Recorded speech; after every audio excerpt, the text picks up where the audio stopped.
हे गेले होते तिकडे, हे गेले होते लोटांगण घालून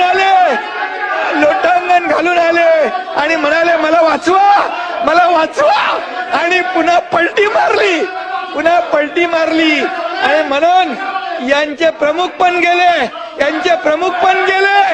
आणि तिकडं म्हणाले आम्ही युती सरकार स्थापन करू, इकडं आल्यावर पलटी मारली आणि या बीजेपीच्या देवेंद्र